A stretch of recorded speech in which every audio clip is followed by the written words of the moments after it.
Bet, dari mana Beh? Udah blusukan kayak gini. Aduh. Maksudnya apa maksudnya? Ini udah Enggak, maksudnya tadi ngomong apa? udah blusukan ke sini nih, waduh. Mentang-mentang tahun politik ente ngomong belusukan, ampun. Ya maksudnya jangan bilang mau bahas politik nih, ya kan? Ya udah, makanya jangan nginum. Itu kan sensitif kata belusukan. Oh, ya enggak, maksudnya kan berhubung sekarang kan lagi apa ya? Tahun-tahun politik kan, makanya kebanyakan orang pasti ini pasti politik, ini pasti politik gitu. Ya betul lah, sekarang lagi. Tapi ini, Beh, kemarin dengarnya mau naik salak, yang pasca apa itu tutup apa gimana? Salak. Oh iya, gini ya, rencana itu udah lama sih sama teman yang dari Sarua itu kan pernah lihat YouTube aku tuh. Ya kan naik salak dia Haji Saka kan dia tertarik, dia bilang nanti orang mana, dia bilang gitu kan. Ngobrol aja sama dia, dicandain lah. Ya Bogor asli lah kata gitu kan. Sampai dia ini gua Bogor asli lah. Kalau ente benar orang Bogor, ente kan senang berkegiatan di alam tuh, hiking, mendaki gunung. Masa ente nggak familiar tuh dengan gunung yang ada di Bogor? Saya bilang apa maksudnya itu? Ya apalagi gunung yang katanya dianggap apa sih namanya horor ya, menakutkan, terus katanya ekstrim itu maksudnya itu Gunung Salak. Nah itu ente coba gitu. Saya bikin schedule lah gitu kan, pas oke. Awal Januari gitu kan. Itu terus gempa kan, dengar info gempa kan. Benar, gempa itu. Atau tanggal berapa ya gempa itu, kalau nggak salah Desember ya. Nah, iya Desember. Bulan Desember. Belum masuk 2024 sih, masih Desember. Terus gua konfirmasi ini kan, gua tanya ke temen tuh yang di Haji Saka kan. Oh masih tutup katanya gitu kan. Oh masih tutup. Itu katanya sih. Akhirnya ya urung lah, gue bilang emang ente mau via mana naiknya? Saya bilang kan ada 4 jalur ya masalah itu. Yang pernah gua itu kan itu Cidahu. Kemudian ada Cimelati. Gua belum pernah Cimelati, itu kan Puncak Manik tuh, Cidahu Puncak Manik. Ada via yang jadul banget itu, yang klasik lah. Itu jalur Curug Nangka tuh. Oh, termasuk jalur paling tua juga ya pada tua, paling tua itu Curug Nangka. Itu tahun aku naik tahun 85 SMA kelas 3 tuh. Udah naik Gunung Salak. 85, 86, 87 itu. Nah itu. Nah, kan dialihkan ke ini tuh. Karena itu jadi wisata alam air terjun tuh, itu dialihkan itu. Jadi kan mungkin kaitannya dengan pengelola apa nggak tahu kan gitu kan. Biasalah namanya cuan kan. Iya, udah repot kalau sekaitan dengan cuan. Itu. Ada juga yang lewat jalur apa ya, Gunung Salak Endah itu ya, Gunung Bundar itu. Apa sih? Pasir Ringit. Nah sekarang yang lagi tren memang jalur ini yang paling dekat nih dengan kita tuh Haji Saka.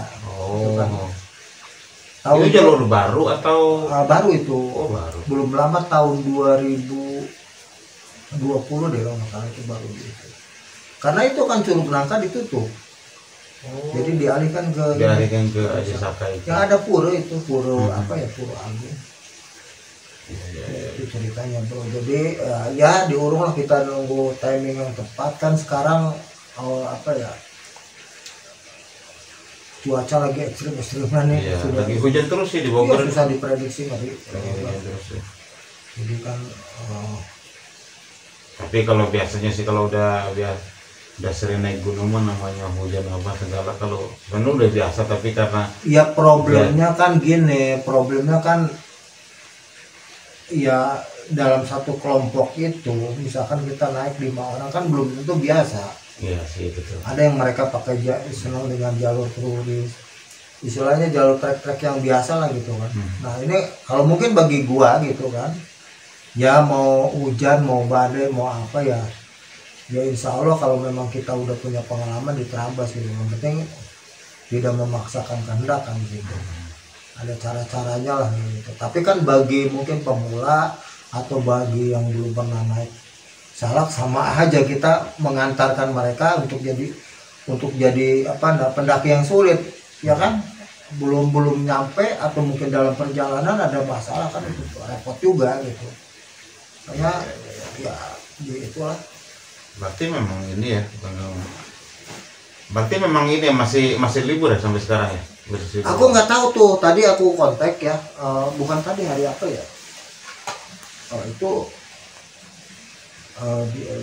sepertinya masih ini. Masih tutup ya? Masih tutup. Karena kan ya untuk inilah mencegah resiko kan dari apa sih namanya gempa bumi kan udah sempat gede juga itu katanya sih. Iya sempat gede itu. Memang efek sih dari setahuku ya, ngefek juga tuh buat wisata-wisata yang di dekat Gunung Salak itu cukup menurun, termasuk di tempat yang saya kerja itu di apa Panorama Pinus itu yang Ajetel itu termasuk kena dampak juga. Dampaknya adalah pengunjung berkurang karena masih takut katanya. Ya apalagi kan tuh itu letaknya di kaki banget, di kaki Gunung Salak banget. Iya. Ya betul nggak yang itu? Iya, Panorama Pinus kan sama juga dengan Pasir Ringit seperti tutup juga tuh daerah wisata di situ lah sekitar Gunung Halimun lah ya. Kemudian juga Curug Nangka itu juga, kemudian Sukamantri. Ya sih yang ini tempat-tempat wisata sih memang cukup ini yang di dekat kaki gunung ya, di Gunung Halimun Gunung Salak itu ya memang tempat wisatanya cukup kena dampak juga sih beberapa ini. Tapi sekarang sih tempat wisata udah mulai normal, paling kayak pendakiannya aja yang masih tutup paling kayaknya sih. Karena ya kan Salak bukan gunung yang sebenarnya tidak diprioritas untuk pemula atau apalagi yang baru naik gunung gitu kan. Dibanding dengan gunung-gunung yang lain ya benar-benar punya skill lah. Tidak sembarangan orang naik ke situ. Apalagi dikaitkan dengan ya Salak itu identik dengan horor gitu kan, dengan apa sih banyak makhluk asal kayak gitu kan. Aku sih pendakian Gunung Salak tuh udah 11 kali ya. Itu dari tahun 85 ya. Ya mulai dari naik pertama hanya sebatas ya kita nyoba apa sampai jadi waktu itu jadi guide ya. Orang-orang kebanyakan orang-orang Jakarta untuk yang naik ya tuh. Tapi ya kebanyakan Salak 2.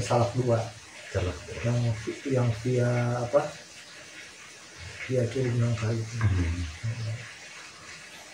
Berarti dari tahun 85 pengalaman udah cukup luar biasa. SMA itu. Berarti ini ya, kalau Gunung Salak tuh berarti dia ini ya, apa sih namanya? Dibanding dulu, ini kan kayak perbandingan aja gitu. Perbandingan dulu pendakian ke Gunung Salak tuh lebih ekstrim dulu, apa ekstrimnya sekarang? Ya dulu lah guys, gimana sih?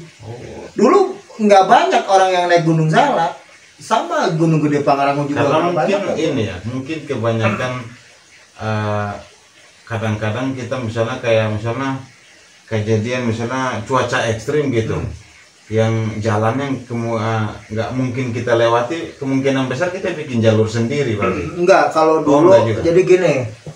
Dulu kebetulan itu tahun 85 itu memang itu baru dibuat ya. Jadi ada penduduk lokal di situ namanya kalau nggak salah Pak Tepu deh di situ kan. Jadi dia bikin saung di situ tuh, apa ya, terus dia sambil jualan apa. Dia itu bikin jalur tuh. Oh, dia Bikin jalur. Orang bukan orang asli orang Bogor ya, tapi dia bekerja sama dengan orang-orang sekitar. Jalur itu memang ya belum familiar lah. Itu kan salak itu kan sering dipakai untuk latihan-latihan navigasi ya, night survival, kemudian untuk bivak ya. Dulu mungkin sekarang baskrap ya. Ya. Nah itu kebanyakan tentara di situ yang itu. Jarang yang sipil masyarakat situ. Ya, untuk yang pendaki-pendaki. Itu kalau dibilang ekstrim ya gila itu. Kan semakin sedikit pendaki yang naik ke gunung tertentu, itu semakin tingkat ekstrim enggak kerapatan itu. Ya kan dia nggak begitu mungkin terlalu melebar atau apa gitu si jalan itu. Dia malah seminggu, dalam waktu seminggu itu cepat lagi merapat lagi, dan curah hujannya luar biasa tinggi banget. Dan aku tuh pernah naik salak udah ketinggian 1800, hampir ini lah udah nyampe puncak kan 2111 itu. 1800 itu hujan dan kena ini apa sih namanya, banjir. Banjir karena jalan itu yang dilalui itu jalur air. Iya. Itu yang salak dua itu. Sampai di air, sampai ini ya, nempel ke apa sih namanya, gimana ada pohon di situ udah kita naik. Saya berdua sama teman saya, teman kuliah di Bandung, berdua dan naiknya itu malam jam 11. Jadi nggak ada pendakian dulu tuh pagi, siang, subuh, nggak ada. Itu malam. Aku naik salak itu malam, Gede Pangrango itu malam ya, terus dulu Cikuray malam. Masih muda sih, nggak tahu lah kalau dulu memang naik itu pasti malam gitu, karena kita menjaga kayak mencegah bukan mensikis istilahnya apa ya, kalau naik malam itu kan kita nggak pernah tahu tuh kiri kanan apa gitu, ini depannya apa gitu. Kalau ini apa sih, ya udah kita fokus aja jalan tuh, karena udah ada jalan. Terus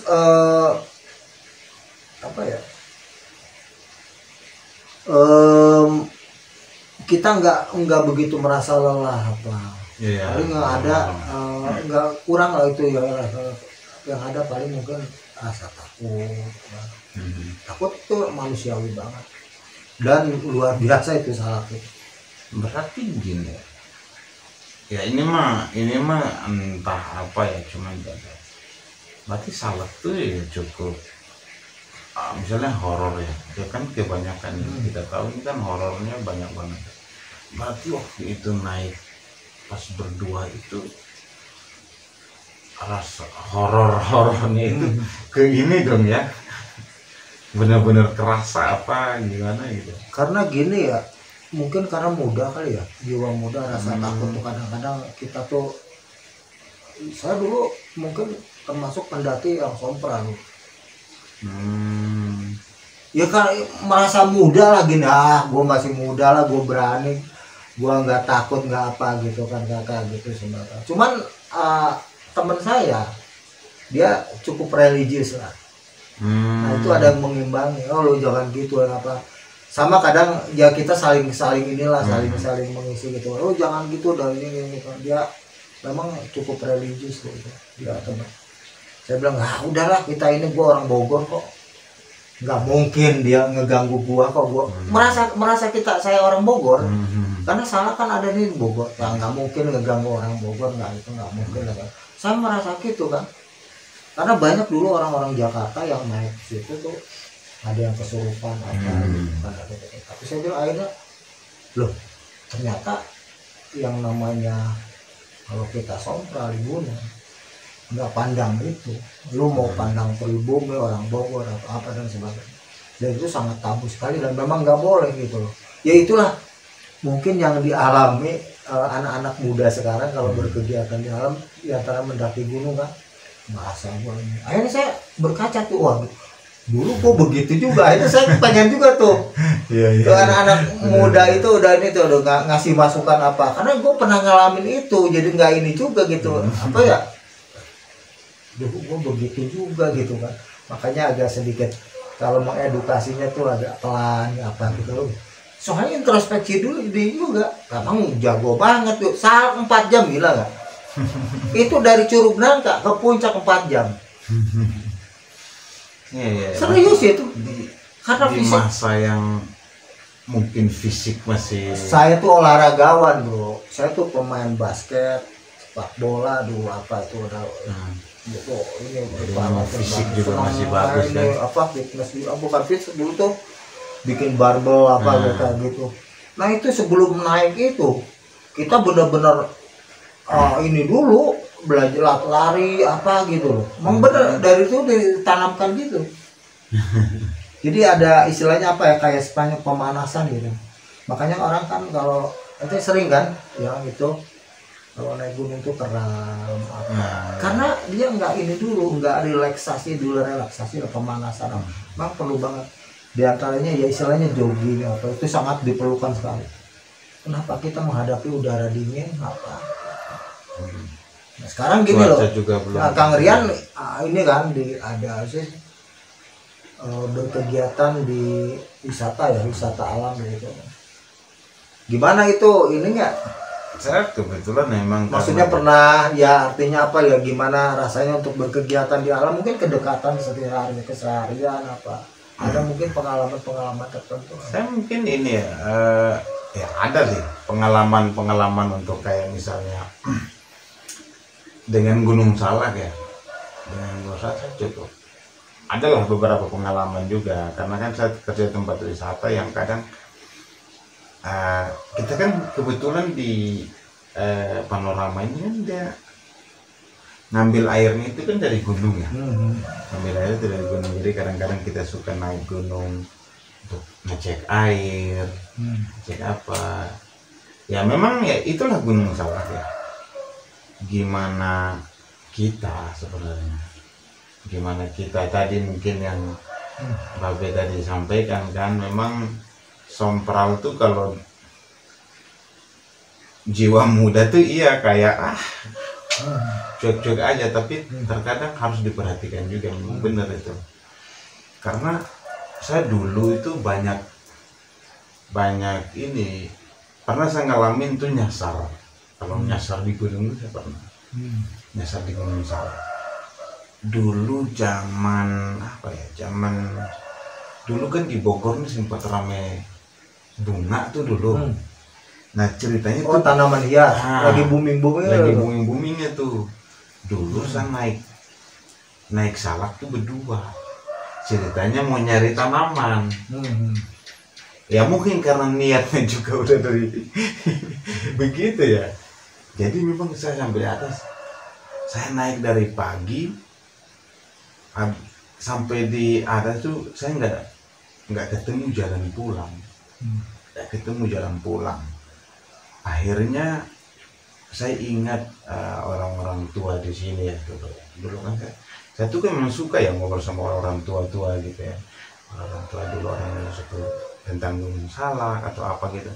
Nah salah satunya itu kalau dia bilang kalau kita nyasar di gunung atau apa, kita jangan panik dulu, jangan apa gitu, jangan panik, jangan udah apa negatif thinking gitu, jangan gitu. Jadi kita akhirnya kita kayak berdoa aja lah, minta supaya dikasih jalan. Dan ternyata memang dengan kita berdoa, saya sempat merenung tuh sama kawan saya berdua, merenung gimana caranya ini bisa pulang. Nah saya ingat dulu orang-orang tua di sini saya dulu pernah ngobrol tuh, kalau kita nyasar tuh bakar apa sih namanya, rokok, bakar rokok. Nah, jadi rokoknya rokok apa itu? Merek saya waktu apa aja? Nah harusnya sih kalau kata orang tua yang dulu itu harusnya sih Gudang Garam Merah ya. Cuman saya waktu itu kan rokoknya bukan itu, tapi saya waktu itu rokok apa? Samsu kalau nggak salah. Nah kami duduk minum kopi, ya sambil basa-basi lah, ya kan, kita duduk sambil minum kopi. Saya ingat perkataan itu, maka saya bakar rokok, saya taruh, terus kemudian yang satu lagi saya bakar. Sambil dalam hati itu saya bicara bahwa kami ini tuh sebenarnya apa ya, bukan berniat yang jahat-jahat banget lah gitu. Jadi coba ini apa sih namanya, sesepuh kita atau nenek moyang kita yang ada di sini gitu, berikan kita jalan keluar gitu supaya kita bisa pulang. Akhirnya saya habis bakar rokok itu saya simpan, dan saya bakar rokok sebaring isap rokok, duduk minum kopi. Akhirnya saya pas lagi duduk minum kopi, saya lagi ngeliatin pohon-pohon yang namanya di tengah-tengah hutan. Saya udah nggak tahu itu di bagian mana saya udah nggak tahu itu. Kawan saya juga pun nggak tahu. Pokoknya intinya itu pohonnya itu udah pendek-pendek. Cuman besar-besar tapi pendek-pendek pohonnya itu.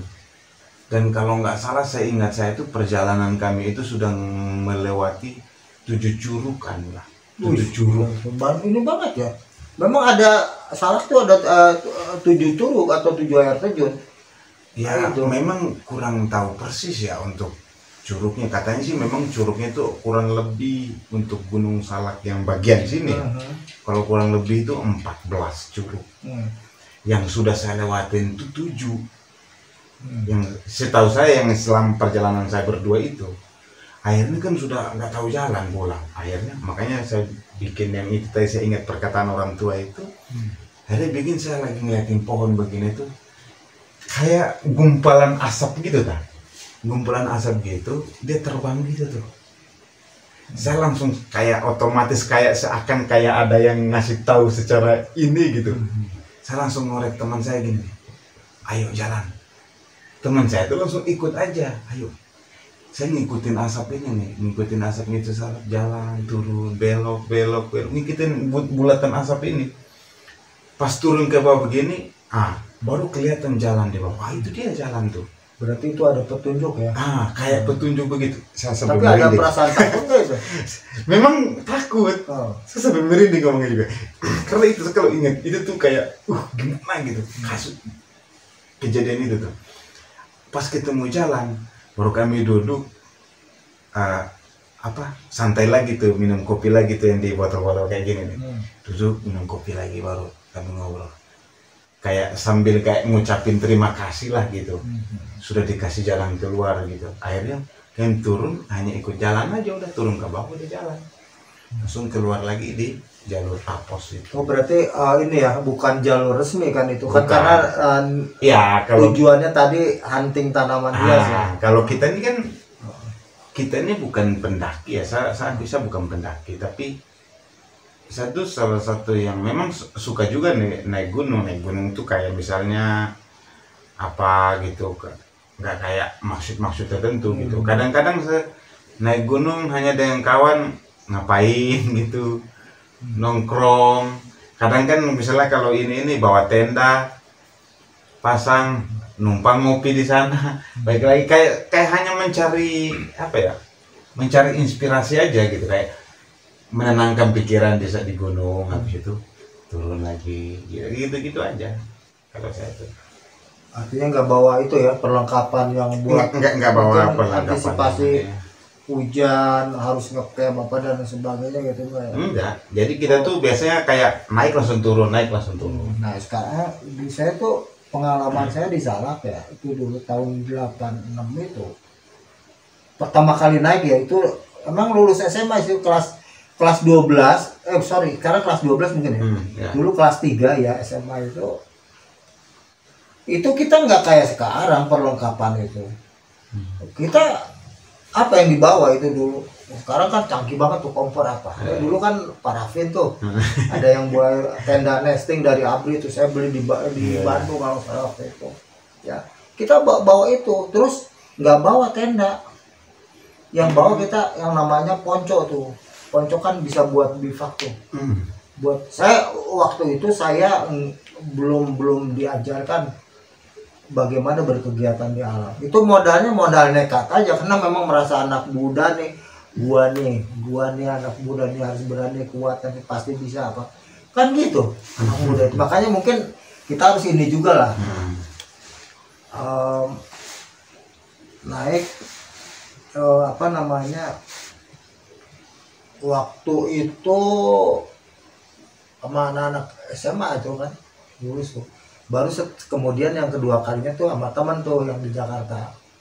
Terus berikutnya sering kan naik kan, ada dibikin tuh saya tuh klub namanya tuh KPA Lestari, Komunitas Pecinta Alam Lestari. Ya Lestari itu lupakan egoisme saudara, tataplah alam rimba, itu gitulah gaya-gaya sampai bikin kaos apa gitu. Itu modalnya itu aja kita apa namanya, nggak kayak safety sekarang ya, tas keren banget dari atas sampai bawah, keren banget. Dulu memang mahal kalau kita punya, dan sangat jarang dulu yang terkena tuh Alpina Jayagiri nih, Alpina Jayagiri nih keren nih, legend nih. Saya beli di Bandung itu perlengkapannya. Nah, setelah saya apa namanya sempat kuliah di Bandung ya, itu 1 tahun tuh kuliah di Bandung, 1,5 tahun ya. Sebelum ke Jakarta bolak-balik, itu saya tuh ketemu yang perlengkapan baru yang namanya itu peralatan camping, adanya di Asia Afrika tuh, Jayagiri tuh namanya, Jayagiri, keren Jayagiri tuh. Saya tahu ke situ tuh, cuman kan mahal tuh yang namanya, waktu nggak kebeli lah. Saya waktu pun mahasiswa waktu itu yang nggak kebeli, saya udah. Akhirnya kan lama kelamaan saya kenal tuh dengan yang suka dapat diskon. Nah terus saya hunting tuh, katanya ada info tuh peralatan gunungnya adanya di Jatayu dekat apa pasar apa gitu. Saya belusukan tuh ke situ tuh. Ini beli ke situ, namanya celana nyari yang oranye. Wah pokoknya tasnya tas abri tuh yang hijau itu kan, udah keren banget lah dulu, mantep banget. Baru saya tuh kuliah di Bandung, pendidikan tuh 1 tahun di Bandung. Di Hipama ya. Baru sekitar 1 tahun saya dididik di situ ya, karena ada anak yang Wanadri juga di situ, dididik sama Wilderness juga di situ. Itu saya benar di situ belajar, benar-benar belajar yang berkaitan dengan dasar-dasar pecinta alam itu di Bandung. Ya sempat saya jadi didik sama, kebetulan yang klub pecinta alam itu Hipama itu namanya, itu ada orang Wanadri juga di situ. Ya, jadi diajar itu, kita benar-benar beruntung banget. Wilderness kayak Tanks ya dulu yang pernah ngajarin saya dan teman-teman. Situ saya udah dari situ saya punya namanya ilmu dan pengetahuan tentang bagaimana berkegiatan di alam bebas. Itu punya basic dulu sebelum saya itu waktu SMA kelas 3 itu modalnya karena saya senang di SD. Di SD itu saya senang pramuka. SD masuk pramuka, SMP pramuka. Nah SMA baru saya nggak ada pramuka dulu kalau SMA itu. Dan pengalaman ya yang sering saya dengar itu salah itu dulu. Saya nggak pernah lihat lah, nggak itu. Cuma saya sering dengar suara-suara aja, suara-suara kayak gitu, karena orang ini juga saya ya nimpuk apa kayak gitu bisa astaga itu sampai itu saya itu waktu pendakian ininya yang saya kerasa itu sama teman berdua itu. Yang naik malam ya? Semuanya malam. Kalau yang rame-rame 11 orang saya bawa anak-anak SMA itu kan, anak SMA dari berbagai siswa SMA di